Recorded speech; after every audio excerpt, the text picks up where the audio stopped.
எல்லோருக்கும் வணக்கம். Welcome to India temple tour channel.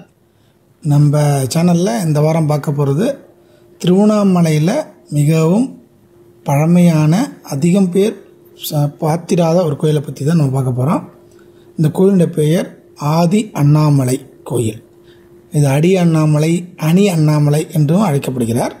இந்த கோயில் எங்கே இருக்குது அப்படின்னு பார்த்தீங்கன்னா, நம்ம கிரிவல பாதையில் சுமார் 7 கிலோமீட்டர் தூரத்தில் நடந்தால் அடி அண்ணாமலைங்கிற இடம் வரும். அதில் நீங்கள் ரைட் சைடு பார்த்தீங்கன்னா போட்டிருப்பாங்க கோயில் போகணுன்னு. அந்த வழியாக நீங்கள் உள்ளே போனீங்கன்னா ஜஸ்ட் ஒரு 1/2 கிலோமீட்டர் விட்டு நீங்கள் அந்த கோயிலுக்கு நீங்கள் போகலாம். மிகவும் பழமையான ஒரு கோயில். இறைவனின் திருநாமம் ஆதி அண்ணாமலையார், இறைவியின் திருநாமம் உண்ணாமலையார். பிரம்மதேவர் பிரதிஷ்டை செய்த மூலவர் இக்கோயிலில் அமைந்திருப்பதாக சிறப்பு. நால்வர்களில் ஒருவரான மாணிக்கவாசகர் திருவெண்பாவை பாடிய திருத்தலமாக இந்த கோயில் விளங்குகிறது. திருநாவுக்கரசரின் தேவாரத்தில் 7 பாடல்கள் அடி அண்ணாமலையை குறிப்பிடுகின்றன. மாணிக்கவாசக பெருமான் திருவெண்பாவை பாடிய இடத்திலேயே அவருக்கு கோவில் அமைந்திருப்பது இங்கு ஒரு சிறப்பாகும். இக்கோயிலானது அண்ணாமலையாரின் முதல் திருத்தலம் அப்படின்னு சொல்கிறாங்க. அதாவது ஆதி திருத்தலம் இந்த திருத்தலம் தான். அண்ணாமலையார் கோயில் இப்போ இருக்கு இல்லையா, அதுக்கு முன்னே உள்ள திருத்தலம் இந்த கோயில் தான்.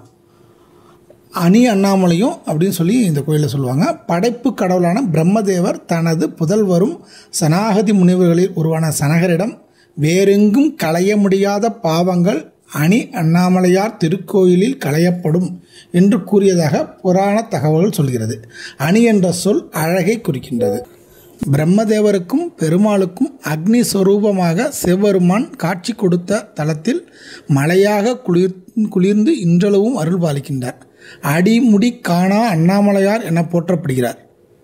சிவபெருமானிடம் முறையிடுவதற்கு முன் சிவபூஜையில் ஈடுபட எண்ணிய பிரம்மதேவர் தன் திருக்கரங்களால் சிவலிங்கத்தை நிறுவினார். அந்த லிங்க திருமேனியே இன்று நாம் ஆதி அண்ணாமலையார் கோயிலில் நம்ம தரிசிக்கலாம். அருணகிரிநாதர் ஆதி அருணாச்சலம் அமர்ந்த பெருமானே என்ற பாடல் பெற்றதும் இந்த தலத்தில்தான்.